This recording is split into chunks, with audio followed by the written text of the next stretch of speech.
नमस्कार। दिन भर की बड़ी खबरों में आपका स्वागत है। मैं हूं शिवानी।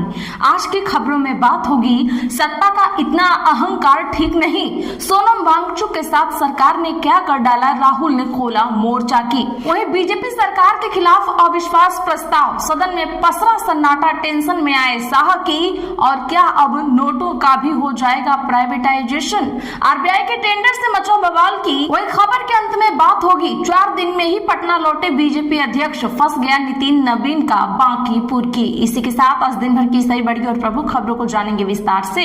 उससे पहले एक नजर सुर्खियों पर। साउथ परगना में अभिषेक बनर्जी का पार्टी ऑफिस तोड़ा गया, बिना नक्शा पास कराए बना था, चुनाव में वार रूम की तरह हुआ इस्तेमाल।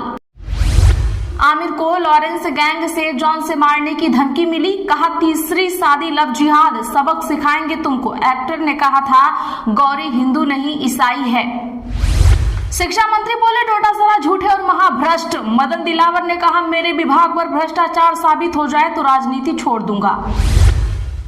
सचिन पायलट ने जूस पिलाकर पूर्व विधायक का तुड़वाया अनशन, 3 महीने में पूरी होगी जांच। सहकारी समिति में 1500 खाताधारकों के 9 करोड़ रुपए फंसे थे।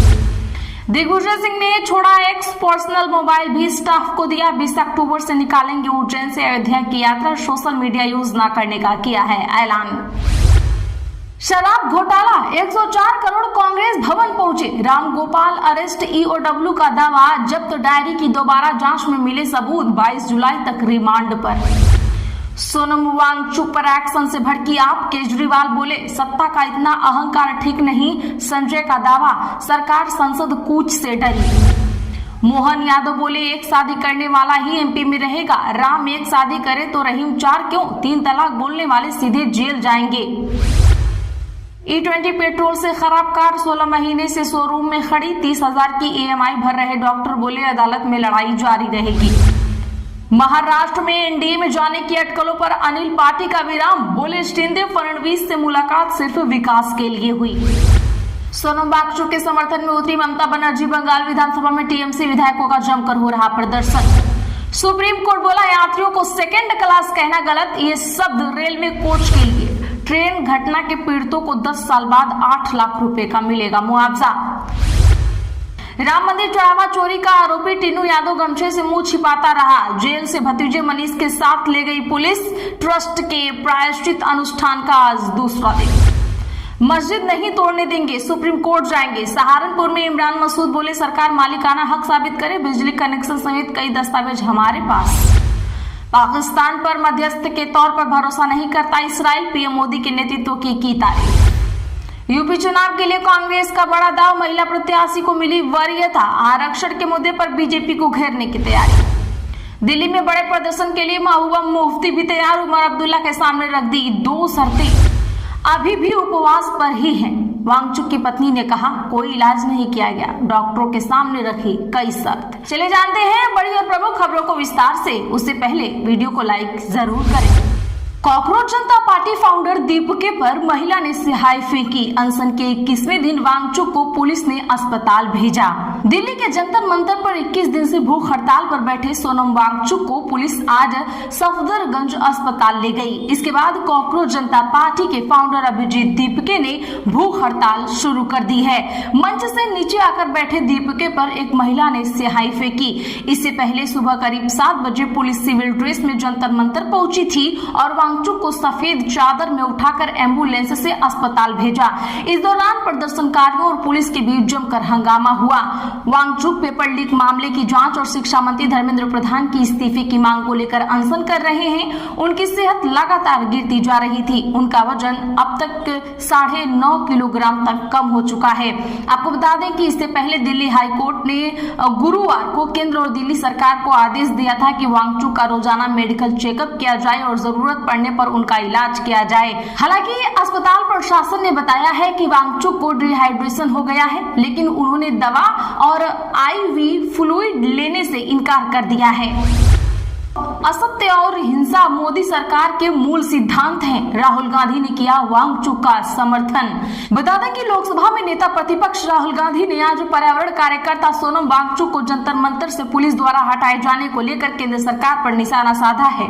राहुल गांधी ने कहा कि मोदी सरकार के मूल सिद्धांत असत्य और हिंसा है। कांग्रेस सांसद ने सोशल मीडिया मंच एक्स पर लिखा कि सोनम वांगचुक को जंतर मंतर से उस समय हटाया जाना गलत है जब वो अहिंसक भूख हड़ताल पर बैठे थे। कांग्रेस ने जंतर मंतर पर पुलिस की कार्रवाई की भी आलोचना की। पार्टी ने कहा कि वांगचुक को वहां से हटाने की घटना देश के लोकतंत्र और संविधान पर एक कलंक है। दिल्ली पुलिस ने सोमवार को जंतर मंतर पर आमरण अनशन पर बैठे पर्यावरणविद सोनम वांगचुक को प्रदर्शन स्थल से हटाकर अस्पताल में भर्ती करा दिया। पुलिस ने इसे लेकर कहा कि उसने दिल्ली हाई कोर्ट के निर्देशों का पालन करते हुए सोनम वांगचुक को अस्पताल में भर्ती कराया है। पुलिस ने इसे लेकर कहा है कि उसने दिल्ली हाई कोर्ट के निर्देशों का पालन करते हुए सोनम वांगचुक को अस्पताल में भर्ती कराया है। क्या अब नोटों का भी प्राइवेटाइजेशन हो जाएगा? आरबीआई के टेंडर को लेकर अखिलेश यादव ने उठाए सवाल। दरअसल बता दें कि भारत में निकट भविष्य में प्लास्टिक के करेंसी नोट प्रचलन में आने वाले हैं। इस तरह की मुद्रा बनाने के लिए उपयोग की जाने वाली लाली ओपेसिफाइड पॉलीमर सबस्ट्रेट शीटों के निर्माण और सप्लाई के लिए भारतीय रिजर्व बैंक के नोट प्रेस ने एक ग्लोबल टेंडर जारी किया है। इसमें समाजवादी पार्टी के अध्यक्ष अखिलेश यादव ने बीजेपी के नेतृत्व वाली केंद्र की एनडीए सरकार को निशाना बनाया है। उन्होंने सवाल उठाया है कि क्या भाजपा के राज में अब नोटों का भी प्राइवेटाइजेशन हो जाएगा?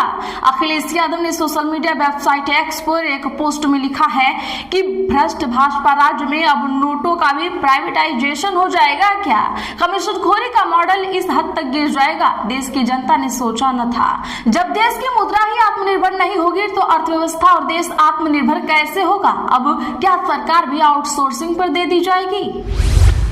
सरकार के खिलाफ अविश्वास प्रस्ताव गिरा।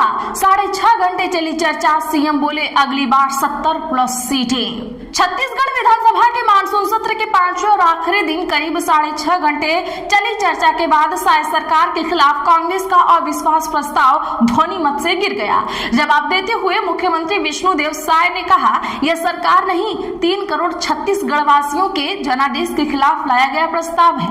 उन्होंने दावा किया कि अगला विधानसभा चुनाव में भाजपा जीतेगी और इस बार 70 से ज्यादा सीटें आएंगी, जबकि कांग्रेस अगले 25 साल तक की सत्ता में लौटेगी नहीं।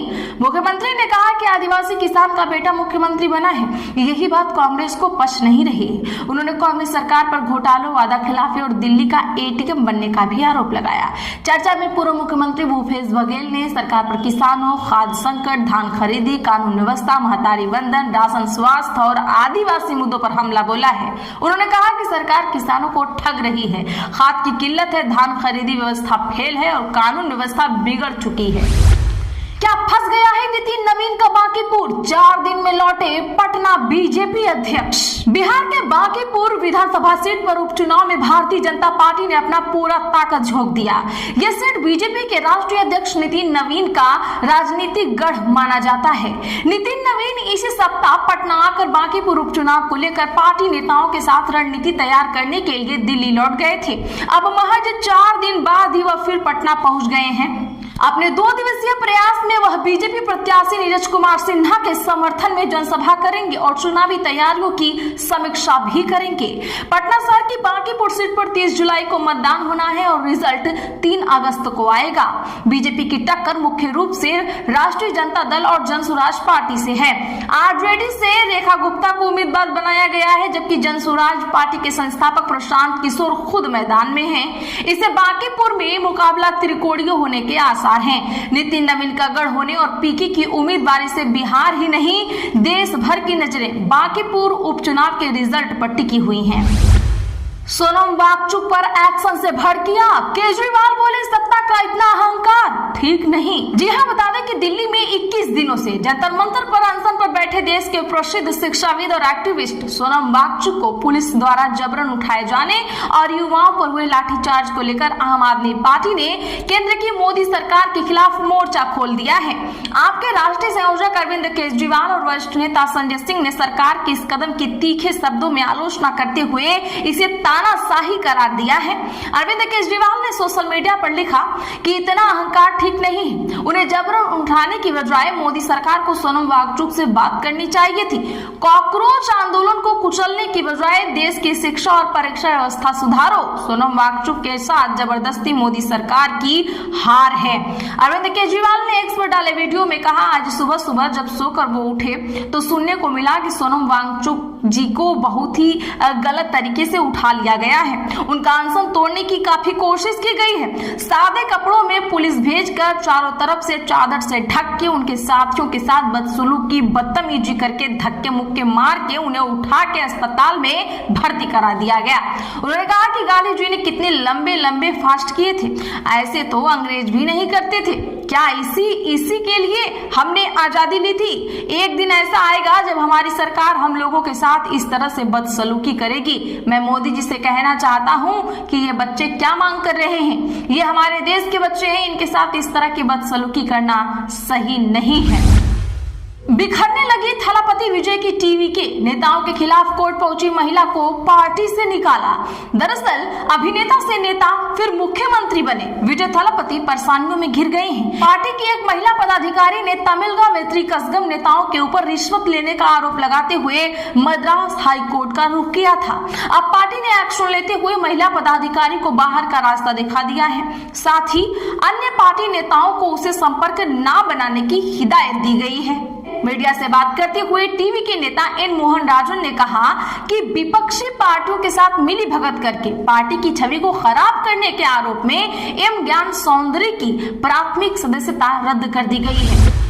दिल्ली में बड़े प्रदर्शन के लिए महबूबा मुफ्ती भी हुई तैयार। उमर अब्दुल्ला के सामने रखी 2 शर्तें। जी हाँ, बता दें कि जम्मू कश्मीर की राजनीति इन दिनों असमंजस की स्थिति में है। सत्ताधारी नेशनल कॉन्फ्रेंस ने पूरे राज्य के दर्जे के लिए दिल्ली में प्रोटेस्ट का आह्वान किया है। इसके लिए सभी पार्टियों को न्योता दिया गया है। आज राज्य की दूसरी सबसे बड़ी पार्टी पीपुल्स डेमोक्रेटिक पार्टी यानी पीडीपी ने इस पर प्रतिक्रिया देते हुए कुछ शर्तें रखी हैं।